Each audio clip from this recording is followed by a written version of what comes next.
किसान वाणी कार्यक्रम के प्रायोजक हैं कृषि एवं किसान कल्याण मंत्रालय, भारत सरकार। हर जोखिम से निकल कर फसल आए, सुरक्षित हो जाए। फसल बीमा से हर किसान अब आत्मनिर्भर हो जाए। संकट के समय प्रधानमंत्री फसल बीमा योजना किसानों के लिए वरदान है।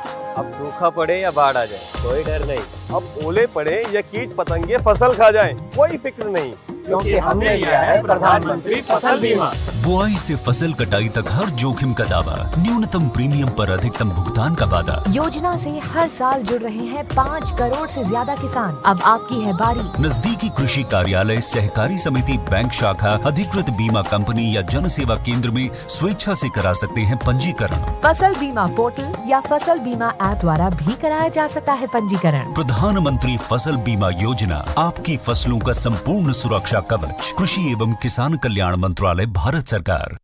किसान वाणी कार्यक्रम सुनने वाले सब बाण भाइयों ने विनोद भाई की राम राम। किसान भाइयों, मौसम में तेजी से बदलाव आने लग रहा है और सुबह शाम के तापमान में जो है गिरावट हम साफ महसूस भी करने लग रहे हैं।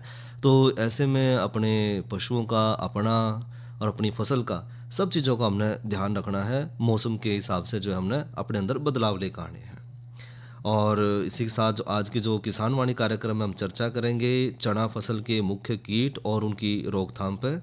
साथ में चर्चा करेंगे नई फसल नई उमंग के तहत औषधीय फसल चंद्रशूर या जिसने हालिम भी कहते हैं, इसकी बिजाई और जानकारी लेंगे भाइयों साथ में कि जो मोटे अनाज हैं उसमें रेल मंत्रालय और नागरिक उड्डयन मंत्रालय जो है मोटे अनाजों के प्रचार प्रसार में क्या कार्य कर रहे हैं। तो भाइयों पहले करें चर्चा चना फसल के मुख्य कीट और उनकी रोकथाम पे। किसान भाइयों, जिस तरह हम जाने हैं कि चना जो है वो रबी फसल की मुख्य दलहनी फसल है और अपने हरियाणा प्रदेश में तो खासकर जो पश्चिमी हरियाणा है उसमें चने का खास महत्व भी है। और अच्छे जल निकास वाली दोमट रेतीली मिट्टी और अड़की मिट्टी में जो चने की फसल बढ़िया हुआ है। और साथ में भाइयों चने खातर जो मिट्टी का जो पीएच मान है वो 8.5 के आसपास होना चाहिए और जो विद्युत चालकता है वो 0.8 डेसीसाइमन पर मीटर से अगर ज़्यादा ना हो तो चने की फसल खातर बहुत बढ़िया मानी जावे है। साथ में भाइयों अगर हम चने की बात कर रहे हैं तो चने की जो जड़ है इसने छोड़कर हम इसके हर एक हिस्से ने खास का है। और टाट खाना किसने पसंद नहीं, तो ये तो ऐसा कोई होगा नहीं जिसने टाट खाना पसंद ना हो, कि टाट है, उसकी चटनी है, सब्जी है, हम हर रूप में जो है चने ने इस्तेमाल करें हैं।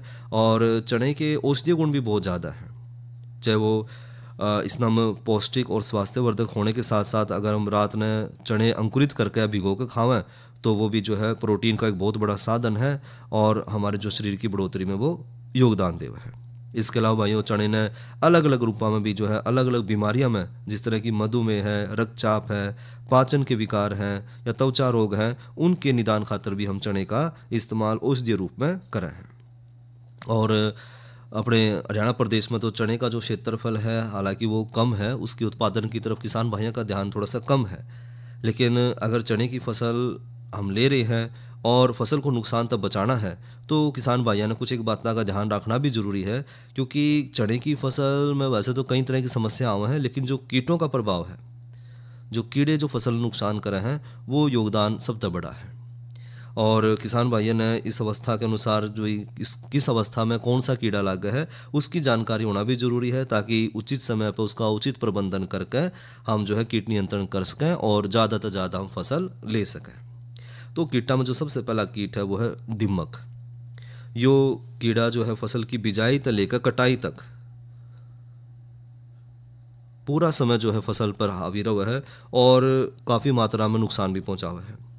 खास करके जो हल्की दोमट मिट्टी है और जो कम नमी वाली जो अवस्था है उसमें ज़्यादा क्रियाशील रहा है और पौधे की जड़ न ज़्यादा नुकसान पहुंचा हुआ है, जिससे पौधा सूख जाए और ख़त्म हो जाए।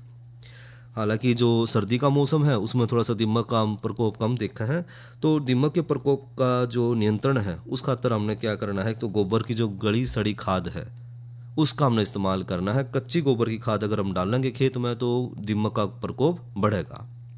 और जो पिछले साल की जो पिछली फसल है उसके जो ठूठ है उन नम खेत मत ज़रूर ख़त्म कर दें, क्योंकि इसमें भी जो है दिमक पनपे हैं, बड़े हैं, दिम का न बढ़ावा मिला है। तो जो पिछली फसल की ठूठ है उन खेत ज़रूर बाहर निकाल दें और बीज उपचार करके ही फसल की बिजाई करें। और बीज के उपचार खातर भाइयों 850 मिलीलीटर मोनोक्रोटोफास, 36 SL ताकत की दवाई या फिर 500 मिलीलीटर क्लोरोपाइरीफास 20 इसी ताकत की दवाई न पानी में मिलाकर 2 लीटर का घोल बना लें और फिर 1 क्विंटल बीज जो है इसमें अच्छी तरह से मिलाकर एक सार मिलावें और उसने बीज न अच्छी तरह उपचारित करें। उपचारित करके बीज न बोने पहला पूरी रात भर जो उसने पड़ा रहने दें।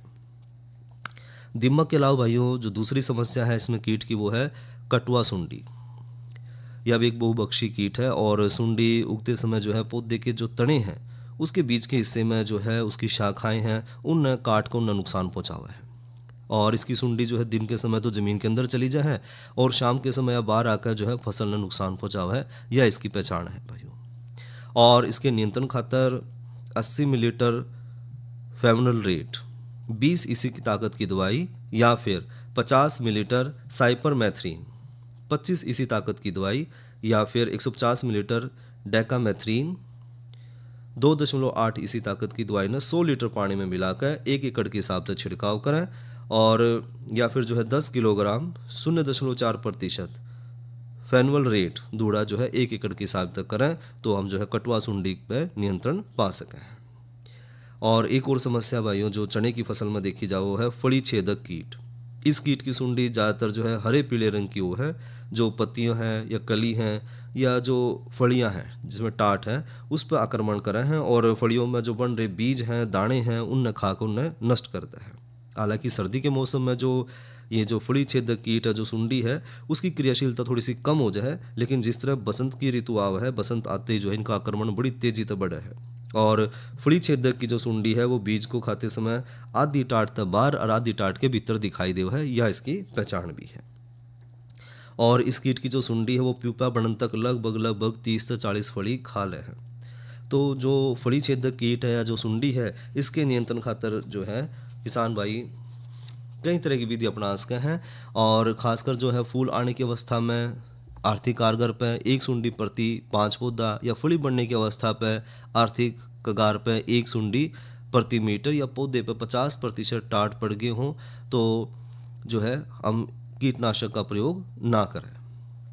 और क्योंकि इसमें जो कीटनाशक के प्रति प्रतिरोधक जो है क्षमता बढ़ती जाव है, यानी कि एक ही तरह का कीटनाशक अगर हम बार बार इस्तेमाल करेंगे तो ये जो सुंडी है इनकी रोग प्रतिरोधक क्षमता बढ़ती चली जाओ है। इसलिए हमने जो है कीटनाशक जो इस्तेमाल कर रहे हैं उनको भी बदलना है और उनके साथ साथ कीटनाशकों के ऊपर हमने पूरी तरह से निर्भर नहीं रहना है। साथ में हमने जो चने की फसल है उसके साथ अगर हम सरसों गेहूँ और दूसरी अगर फसल एक साथ बोएं तो उससे जो है फली छेदक कीट का जो आक्रमण है वो कम हो जाए। यानी कि जो मिक्स क्रॉपिंग है अगर वो करें तो हम जो कीटों का आक्रमण उसमें हम कम कर सके हैं। और कीट की जो बड़ी हुई सुंडी है उन हाथ से पकड़ कर भी इकट्ठा कर कम उन्हें नष्ट कर सके हैं। साथ में खेत में जो खड़ी फसल है उसमें पक्षियों के बैठने खातर अगर लकड़ी के टुकड़े हम उसमें मिट्टी में गाड़ दें तो भी हम इन कीटा पर नियंत्रण कर सकें, क्योंकि जो पक्षी हैं वो सुंडियाँ न खावे हैं तो उनके बैठने की अगर व्यवस्था हम कर दें तो भी जो है इन कीटा पर नियंत्रण पा सके हैं। और खेत में जो खड़ी फसल है उसमें जो चटरी मटरी खरपतवार हैं उन भी निकाल दे रहे हैं तो भी हम जो है चने की फसल बढ़िया ले सके हैं। और भाइयों अगर ज़रूरत पड़े तो कीटनाशक अगर हम इस्तेमाल करना पड़े तो कीटनाशक का इस्तेमाल अगर हम जो हमारे वैज्ञानिक हैं सलाहकार हैं उनकी उपस्थिति में कीटनाशक का इस्तेमाल करें तो वो ज़्यादा बढ़िया रहेगा। तो कुछ एक कीटनाशक हैं जिससे हम कीटों पर जो है नियंत्रण पा सके हैं, जिस तरह नोवालुरान जिसने रिमोन भी कहते हैं 10 इसी ताकत की दवाई 150 मिलीलीटर ले सके हैं, या फिर क्विनलफास 25 इसी ताकत की दवाई 400 मिलीलीटर, कार्बेरिल 50 WP 400 ग्राम, या फिर मोनोक्रोटोफास 30 SL की दवाई 200 मिलीलीटर, या फिर साइपरमेथ्रिन 25 इसी ताकत की दवाई 50 मिलीलीटर, या डेकामेथ्रिन 2.8 इसी ताकत की दवाई 150 मिलीलीटर लेकर 15 दिन के अंतराल पर अगर हम छिड़काव करें तो जो फसला में होने वाले कीट हैं खासकर जो चने की फसल की हम बात कर रहे हैं, चने की फसल के जो कीट हैं उन पर हम नियंत्रण पा सके हैं और किसान भाई जो है ज़्यादा पैदावार और ज़्यादा लाभ कमा सके हैं। या तो भाइयों बात की कि चना फसल में मुख्य कीट और उनकी रोकथाम हम किस तरह कर सकते हैं।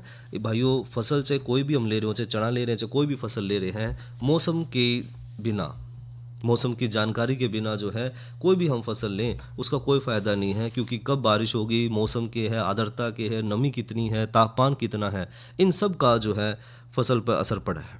तो क्यों ना मौसम की जानकारी भी ले लें, और मौसम की जानकारी दे रहे हैं डॉक्टर ममता। किसान भाइयों राम राम। मौसम पूर्वानुमान एवं कृषि सलाह के साथ मैं हूँ डॉक्टर ममता, मौसम विशेषज्ञ, कृषि विज्ञान केंद्र कुरुक्षेत्र। किसान भाइयों, कुरुक्षेत्र जिले का आज का अधिकतम तापमान 24.6 डिग्री सेल्सियस रहा, न्यूनतम तापमान 12.8 डिग्री सेल्सियस रहा। नमी की बात करें तो सुबह और शाम की सापेक्ष आर्द्रता 73 और 25% रही। हवा की रफ्तार 13 किलोमीटर प्रति घंटा रही। अब हम बात करते हैं आने वाले मौसम के पूर्वानुमान की। तो किसान भाइयों 27 नवंबर तक मौसम आमतौर पर खुश्क रहने का अनुमान है। तापमान में हल्की गिरावट आने, हवा की गति सामान्य रहने के साथ आसमान साफ रहने का अनुमान लगाया जा रहा है। साथ ही किसान भाइयों इस दौरान अल सुबह कहीं कहीं बहुत हल्की धुंध आने का अनुमान भी लगाया जा रहा है। अब हम बात करते हैं मौसम पूर्वानुमान आधारित कृषि सलाह की। जैसे किसान भाइयों मौसम खुश्क रहने का अनुमान है, आप अपनी फसलों में आवश्यकता अनुसार सिंचाई व छिड़काव कर सकते हैं। धन्यवाद। और मौसम की जानकारी के साथ साथ भाइयों जानकारी ले लें कल के किसान वाणी कार्यक्रम की। तो कल किसान वाणी कार्यक्रम में चर्चा करेंगे वर्ष भर हरे चारे के लिए रिजका की काश्त पे, और नई फसल नई उमंग के तहत चर्चा करेंगे मूली की बिजाई पे, और साथ में जो जानकारी लेंगे कि प्राकृतिक खेती में कीट नियंत्रण के लिए अग्नि अस्त्र बनाने की विधि पे। और इब करवाऊँ भाइयों का मनोरंजन, सुने या लोकगीत। वो चंद्रगुप्त गया कमरे में, जड़ बाबा जी का यो धूना लगा, ओ पिया जी की शान देख के सुखे धना में पानी आ गया। वो चंद्रगुप्त गया कमरे में, बाबा जी का यो धूना लगा, पिया जी की शान देख के सुखे धना में पानी आ गया।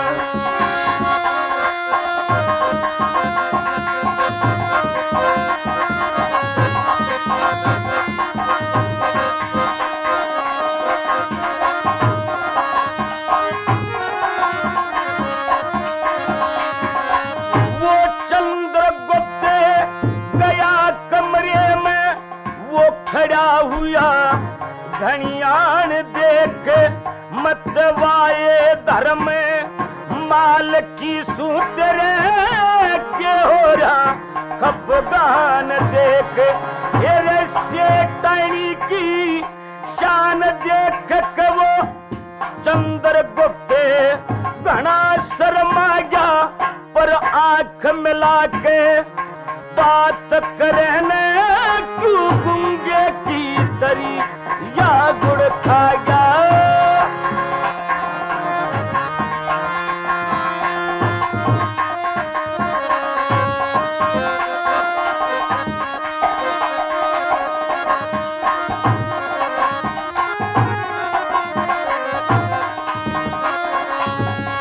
ये 12 वर्ष जमाने वो लग रे बागे पीड़े हो गए, पिया तो घड़ पे तो घड़े चढ़ गई, मट के माट खड़े हो गए। हम अधर्म करने खड़े हो गए, हम अधर्म करने खड़े हो गए। एक दुश्मन बुरजे किले की ढागा देखे वो भी दिन से याद मने मने सोवती ने छोड़ के भाजा।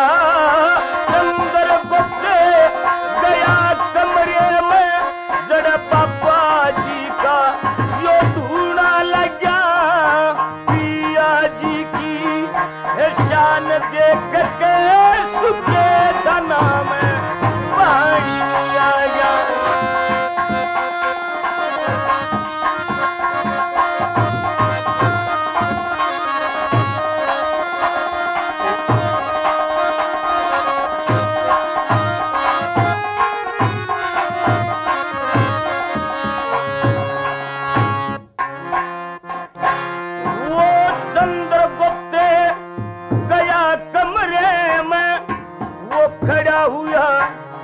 घणियान देख मवाए धर्म माल की सूत्र के हो रहा थप गान देख हेर से टैनी की शान देख वो चंद्रगुप्त घना शर्मा गया वो ओभिदन से है याद मन मन तू तो सोवती ने छोड़ के भजा चंद्रगुप्त गया कमरे में जड़ बाबा जी का यो ढूंढा लगा पिया जी की वो शान देख के सुखे धना में पानी आ गया।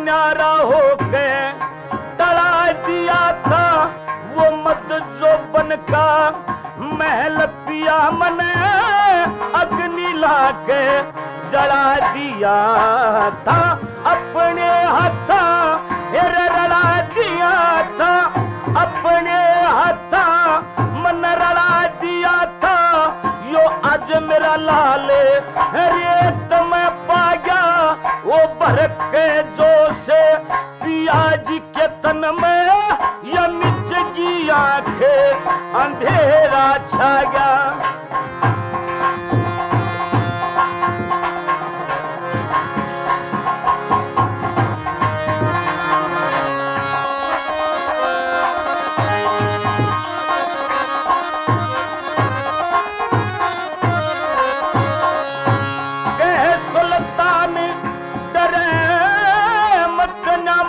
तन कीले ही बकाड से टणी ओ भैया की सू समझ रही तेरी या पर्वत कितनी आड से टणी तेरे हंस के कर रूरे लाड से टणी आज मेरा नमते यो फेर के जाग्या देखे यो भी दिन से ओ याद मन मन तू तो सोवती ने छोड़ के भजा चंद्रगुप्त गया कमरे में जड़ बाबा जी का यो धूड़ा लगा पिया जी की वो शान देख सुखे धना में पानी आ गया। ये तो सुना भाइयों ने लोकगीत किस्सा चंद्रगुप्त से और गायक कलाकार भाई थे शरीफ अहमद। और भाइयों अब चर्चा करें नई फसल नई उमंग के तहत औषधीय फसल चंद्रशूर की बिजाई पे। किसान भाइयों रबी मौसम में जो भली भांति चलने वाला चंद्रशूर बड़ा एक लाभकारी और गुणकारी औषधीय पौधा है और अलग अलग क्षेत्र में भाइयों इसने अलग अलग नाम से भी जाना है। कहीं तो इसने हम हालिम कव हैं, हलम भी कव हैं, असालिया भी कव हैं, रिसालिया भी कव हैं और असारिया भी कव हैं और हालू भी कव हैं। और ये पौधा जो है अपने गुणकारी औषधीय गुण जो हैं उनके नाम उसकी वजह से जाना जावा है, क्योंकि बच्चों की लंबाई बढ़ाने में और उनकी अच्छी बढ़वार और उनके शरीर में मजबूत करने खातर उन ओजस्वी तेजस्वी बनाने खातर जो है दूध के साथ यो दिया जावा है। साथ में आँख या पेशाब से संबंधित या फिर पाचन क्रिया से संबंधित जो भी रोग है उन दूर करने खातर भी जो है वो चंद्रशूर या हालिम का हम इस्तेमाल करें हैं। साथ में जो जुगाड़ी करने वाले सारे जितने भी पशु हैं उनके आजमे और उनके दूध में बढ़ाने खातर भी जो है हम चंद्रशूर का इस्तेमाल कर सकते हैं। महिलाओं में जो प्रसव की प्रक्रिया है उसके बाद शरीर कमज़ोर हो जाए तो उस कमज़ोरी ने दूर करने खातर भी जो है चंद्रशूर इस्तेमाल करा जावा है। खूनी बवासीर है, दस्त है, अस्थमा है, इसके इलाज खातर भी इस पौधे का बहुत काम है। और जो कटड़े कटड़ी है, बछड़े बछड़ी है, उनके पेट में पड़ने वाले जो कीड़े जिन हम जून कम हैं और उन या तो जिंदा या फिर उन मार का गोबर के माध्यम से पेट तक बाहर निकाला है और पेट न जो है साफ़ सुथरा रखा है। और इसकी बनाई गई जो चटनी है, सलाद है, वो कोई भी आयु वर्ग का इंसान हो, चाहे बच्चे हैं, बूढ़े हैं, महिलाएं हैं, सबके शरीर में वो कुछ ना कुछ फ़ायदा जरूर देवा है। और अच्छे जल निकास वाली जो मिट्टी है उसमें लगभग 4 महीने तक चलने वाली यह फसल जो है किसान भाई बड़े आराम से ले सके हैं, और यह जो फसल है वो सफल रूप से जो है इसकी हम काश्त कर सके हैं और जो है किसान भाई लाभ ले सके हैं। बात करें इसकी काश्त कब करनी है, तो अक्टूबर नवंबर के महीने में हम इसकी काश्त कर सके हैं और 15 दिसंबर तक भी इसकी काश्त करी जा सके। तो जो समय चल रहा है वो बढ़िया सर्वोत्तम समय चल रहा है कि जो है हम चंद्रशूर की बिजाई कर सके हैं। ज़मीन खाली ना उड़ दें, या जो पानी की अवस्था वाली ज़मीन है जो पानी ज़्यादा खड़ा हुआ है तो 15 दिसंबर तक भी हम इसकी बिजाई कर सके हैं। ये बात करें काश्त किस तरह करनी है, तो पहले तो खेत तैयार करना है भाइयों, और जो बलुई 2 मट ज़मीन है उसमें 2 बार एरो चला कर मिट्टी ने बुरबरा बना लें, और 72 ज़मीन में 1 सुहागा भी लगा हुआ है। और साथ में भाइयों खेत की जो मिट्टी है उसकी ज़्यादा अम्लता या क्षारता नहीं होनी चाहिए, यानी कि जो ज़मीन का pH मान है वो 6.5 से 7.5 के बीच में रहे, तो जो चंद्रशूर है इसकी बहुत बड़ी हम पैदावार ले सके हैं। साथ में भाइयों बात करें बीज की दर की, कितना बीज हमने लेना है 1 एकड़ के हिसाब से, तो जो चंद्रशूर है इसके बीज बहुत छोटे हुए हैं, तो लगभग 2 किलोग्राम बीज जो है 1 एकड़ खातर पर्याप्त हुए हैं। और जब बिजाई करें तो खुड से खुड का फासला 1 फुट यानी कि 30 सेंटीमीटर रखें, और 72 ज़मीन में लगभग 1 सेंटीमीटर तक 1.5 सेंटीमीटर की गहराई तक जो है बीज न डालें। अगर गहराई ज़्यादा हो जाए तो बीज के जो जमाव है उसमें दिक्कत आ जाए और कई बार जो है फुटाव बढ़िया नहीं हो पाता फसल का। और खाद जो है लगभग 10 टन गोबर की अच्छी गली सड़ी खाद एक सार जो है 1 एकड़ के तैयार खेत में हमने पहले डाल लेनी है, और बिजाई के तुरंत बाद हमने हल्का हल्का पानी लगाना है ताकि जो जमाव जल्दी हो जाए, बढ़िया जमाव हो। और दूसरा पानी भाइयों दूधी अवस्था में जरूर लगावें। अगर थोड़ा सा बारिश का भी हमने ध्यान रखना, अगर बारिश हो जाए तो फिर दूसरा पानी लगाने की जरूरत नहीं है। और खरपतवार नियंत्रण खातर भाइयों 2 गुड़ाई कसोले तय बिजाई के 20 दिन बाद और फिर दोबारा 35 से 40 दिन के बाद जरूर करें। जो रोग और कीट की समस्या आ जाए तो खासकर इसमें जो समस्या वह है पाउडरी मिल्ड्यू की। पाउडरी मिल्ड्यू की शिकायत मिलने पर जो है इसमें सल्फर डस्ट का छिड़काव कर दें, और तेले का अगर प्रकोप हो जाए तो मेलाथियान 1 मिलीलीटर प्रति लीटर पानी के हिसाब से छिड़काव करके हम जो है पाउडरी मिल्ड्यू और जो तेले का प्रकोप है उस पर भी हम नियंत्रण पा सके हैं। और जो चंद्रशूर की जो फसल है भाइयों यह लगभग 110 से 120 दिन में तैयार हो जाए, और पत्तियां जब पीली पड़ने लग जाए और बीज का जो लाल रंग हो जाए तो उस समय समझ लें कि भाई कटाई में हमने अब डील नहीं बरतनी है, कटाई का समय आ गया है। और फसल न भाइयों खेत खलियान में अच्छी तरह तो सुखा कर गाई कर लें, और लगभग 1 एकड़ तक हमने 6 से 7 क्विंटल चंद्रशूर के बीज मिल जाए। और पशु आहार होने के कारण जो है इसका बीज जो है आसानी से जो है मंडी में बिक जाए, और क्योंकि इसका औषधि गुण बहुत ज़्यादा है तो औषधि के रूप में इस्तेमाल हो है तो इसकी बिक्री में कोई दिक्कत नहीं आती है, ये आसानी से जो है बाज़ार में बिका है। और इसकी खास बात यह भी है भाइयों कि इसने जो है बरसीम में मिलाकर भी जो है उत्तम चारे के रूप में इसका छिड़काव कराया जा सकता है, कि बरसीम में, जई में, जापानी सरसों है, चाइनीज़ कैबेज है, उसके बीज के साथ भी इसका मिश्रण करके इसको जो लगभग जो है 250 से 500 ग्राम बीज मिलाकर 1 एकड़ में हम इसकी पैदावार ले सके हैं, यानी कि मिश्रित खेती में भी हम इसको इस्तेमाल कर सकते हैं। और इसने जो है जो चटनी बनाने वाले जो छोटे छोटे पौधे हैं जिस तरह धनिया है, पुदीना है, उसकी क्यारियों में भी जो है उसकी काश्त करी जा सके है। और इस तरह जो हम चंद्रशूर की काश्त करके जो किसान भाई हैं ज़्यादा ज़्यादा लाभ और फ़ायदा ले सके हैं। साथ में जो चंद्रशूर एक औषधीय गुण वाला पौधा है तो इसके औषधीय गुण होने के कारण जो हमारा शरीर है उस खातर भी ज़्यादा लाभदायक है। तो ये तो भाइयों बात करी चंद्रशूर की काश्त कब और किस तरह करनी है। अब भाइयों ले लें जानकारी अंतर्राष्ट्रीय मोटे अनाज के ऊपर, क्योंकि हम अंतर्राष्ट्रीय मोटा अनाज वर्ष 2023 मनाने जाने लग रहे हैं। और क्योंकि मोटे अनाज का हमारे देश में बहुत महत्व पहला भी रहा था, अब थोड़ा सा कुछ कम हुआ है, तो सरकार इसकी तरफ ध्यान दे रही है कि मोटे अनाजों की तरफ हम दोबारा फिर बढ़े। और मोटे अनाजों में खासतौर पर ज्वार है, बाजरा है, रागी है, मंडवा है, सांवा है, कोंदो है, कुटकी है, कंगनी है, तो इस तरह की जो फसलें हैं वो सारी मोटे अनाज जमा हुआ है। और मोटे अनाजों के लिए जो है भारत ने जो है पूरी कोशिश करी और यूएनओ ने जो है इसको इस प्रस्ताव को पारित भी करा, और 2023 में जो है संयुक्त राष्ट्र संघ ने 2023 को अंतर्राष्ट्रीय मोटा अनाज वर्ष के रूप में घोषित करा। और जो ये मोटे अनाज है भाइयों, मोटे अनाज का हम जो है फ़ायदा हमने लेना है, उसको खूब उसका प्रचार प्रसार भी होना चाहिए, क्योंकि ये हमारे भारतवर्ष का जो है मुख्य अनाज है। तो रेल मंत्रालय और नागरिक उड्डयन मंत्रालय भी जो है इस और बहुत काम कर रहे हैं। और रेल मंत्रालय तो अपने जो ट्रेन है, रेलें हैं, उसमें चाहे वो नाश्ता है, चाहे वो रात का खाना है, उसमें मोटे अनाजों को शामिल करने लग रहा है, ताकि लोगों को आहिस्ता आहिस्ता मोटे अनाजों के बारे में पता लगे।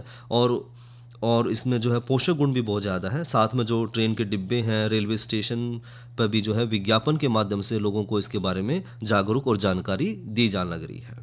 साथ ही जो नागरिक उड्डयन मंत्रालय है वो भी अपनी सभी उड़ानों में जो है जो सीट के जो जैकेट हैं, सीट जैकेट हैं, उनमें भी जो है पम्पलेट के माध्यम से जो है वो विज्ञापन दे रहे हैं। साथ में जो भी भोजन है, नाश्ता है, फ्लाइट में दिया जा रहा है, उसमें भी जो है मोटे अनाजों को शामिल किया जाने लग रहा है।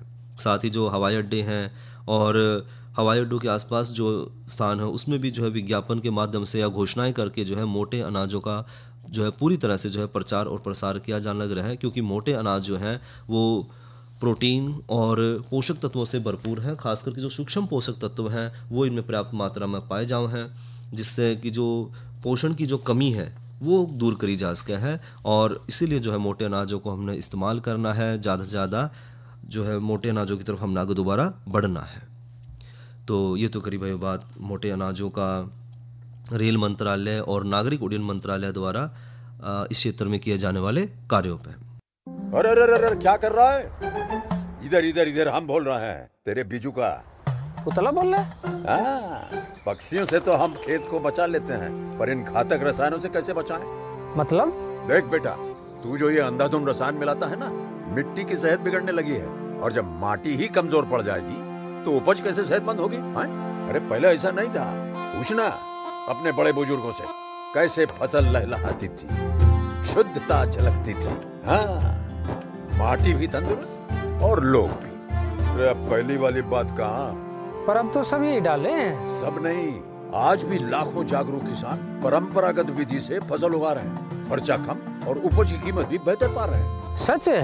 रे बेटे, एक्सपीरियंस से बता रहे हैं, धूप में बाल सफेद नहीं किए हैं। हाँ। ठीक है भाई, मैं भी आज से जैविक खेती शुरू करूंगा। माटी से प्रेम की परंपरा है, परंपरागत खेती। किसान वाणी कार्यक्रम के प्रायोजक थे कृषि एवं किसान कल्याण मंत्रालय, भारत सरकार। और भाइयों, इसी के साथ अपने भाई विनोद ने दो इजाजत कार्यक्रम किसान वाणी समाप्त करने की। अच्छा भाइयों, राम राम।